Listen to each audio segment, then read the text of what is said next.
Olá pessoal, aqui é o Velgas.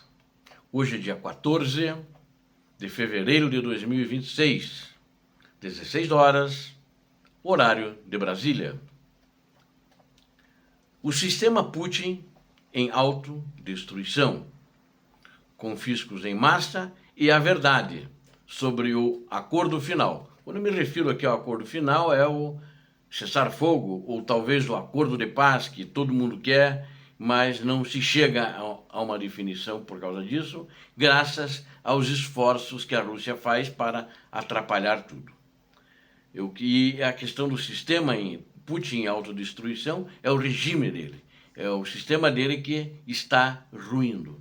Então quero deixar isso claro, que a Rússia vive dias de expurgo, de purga interna e intransigência externa, enquanto o regime de Putin inicia uma onda sem precedentes de confiscos de luxo contra seus próprios aliados, acumulando trilhões de rublos em bens apreendidos.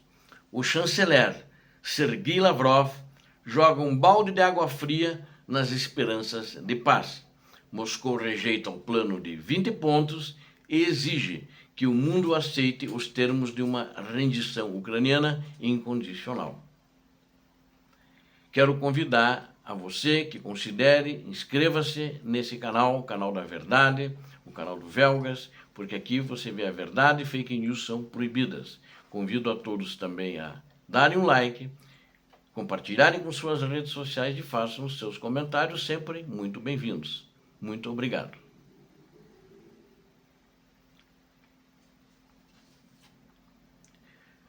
Vamos falar sobre o expurgo dos aliados de Putin.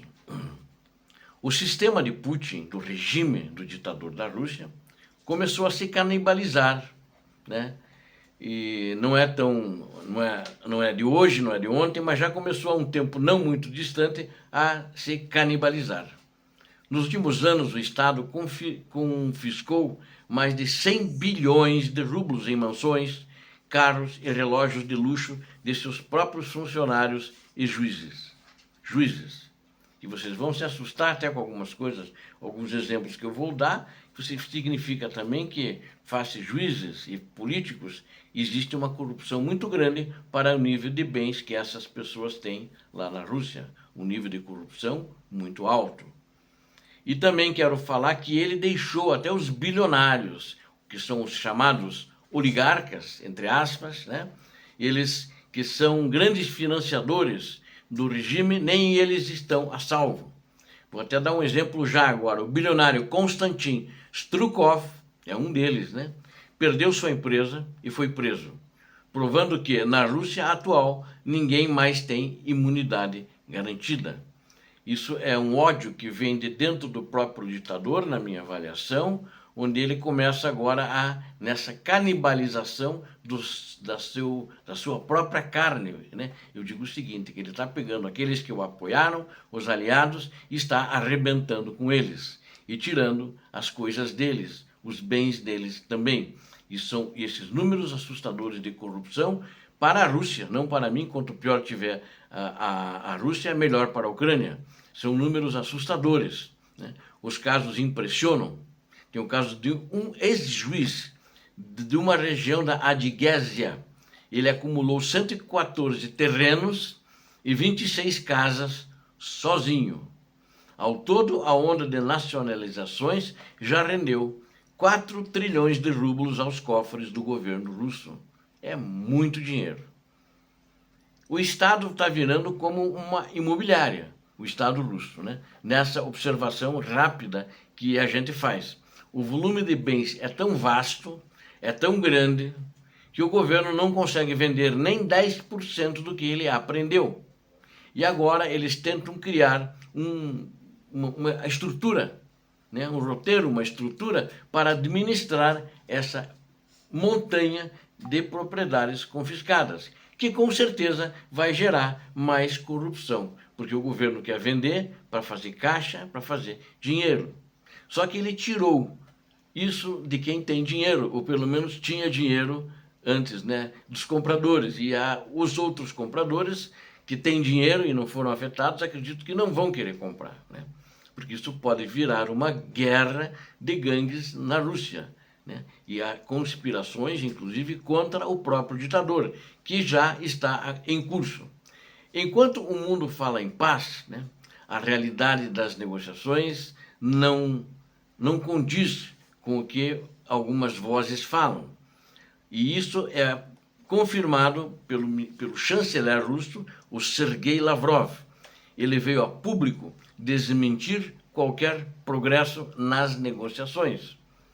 A mensagem de Moscou é curta e grossa. As exigências territoriais não mudaram nem 1 milímetro. E ele ainda fala que não houve avanços, contrariando o que diz Trump, que positivamente estão havendo avanços e logo teremos um acordo de paz. Então Lavrov disse isso. E quem mandou ele dizer isso, com certeza, é o ditador da Rússia.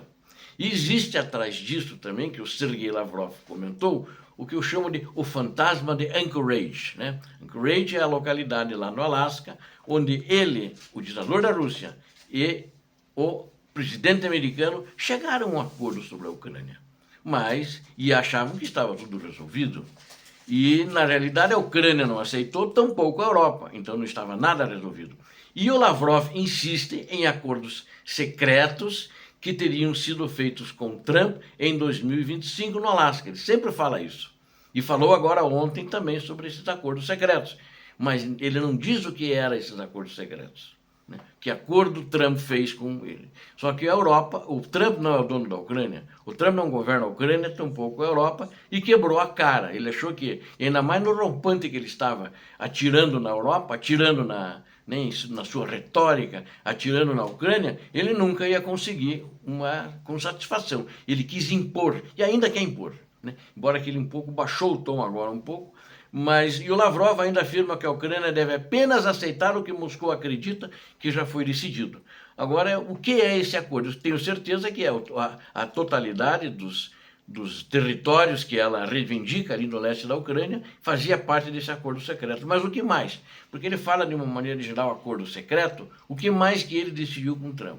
Na realidade, o Trump, um grande corretor de imóveis, um grande agente de imóveis, onde ele começou a vida dele, as riquezas, as empresas dele, ele estava vendendo a Ucrânia, o imóvel maior que acho que ele já pegou e achou que podia vender e não conseguiu e não vai vender a Ucrânia. Tanto é que por causa disso que os dois negociadores dele, inclusive o genro dele, a origem deles também é no comércio de imóveis em Nova York, tal como o Trump. Acho que se conheceram lá. E existe uma rejeição do plano de paz. Por quem? Pela Rússia. A Rússia rejeitou oficialmente o plano de 20 pontos que foi costurado entre Estados Unidos da América e a Ucrânia. Para o Kremlin, qualquer proposta nova é apenas uma tentativa de Zelensky de fugir da rendição. Eles querem a rendição. Só que se essa rendição, se ele fizer, eles vão avançar no resto da Ucrânia. Vai continuar a guerra. E acho que não vai demorar até o fim do mandato de Trump, porque o ditador da Rússia não está nem aí para o Trump. Né? Está impondo, está continuando, quando estão negociando a paz, ou já depois da negociação, antes ele aumenta a escalada dos seus bombardeios contra civis, principalmente assustar a população, para a população ir embora ou pressionar o Zelensky para aceitar. E, na realidade, é importante uma reflexão, né, nesse aspecto, entre o entusiasmo de Trump e a endureza de Lavrov. A distância para o fim da guerra parece maior do que nunca. Podemos concluir até com isso aí. Isso é uma verdade que não é inalienável. Então eu acho que não vai haver um acordo de paz. A distância, e cada vez aumenta essa distância. O Trump sonha, e já sonhava antes de tomar posse, que terminaria a guerra em 24 horas. Assumiu dizendo isso. Quantas 24 horas se passaram? Porque dia 20 de janeiro próximo passado comemorou 1 ano no poder. O sistema Putin endurece por dentro e por fora. Essa é a realidade e não adianta, os dois não combinam nas suas ideias de paz. Putin não quer a paz. Putin quer a guerra, Putin mente quando diz que quer a paz. E ontem ou anteontem, não me lembro bem, Trump de novo falou. Ontem ele disse que para o Zelensky se mexer, andar rápido, porque Putin quer a paz. É um mentiroso.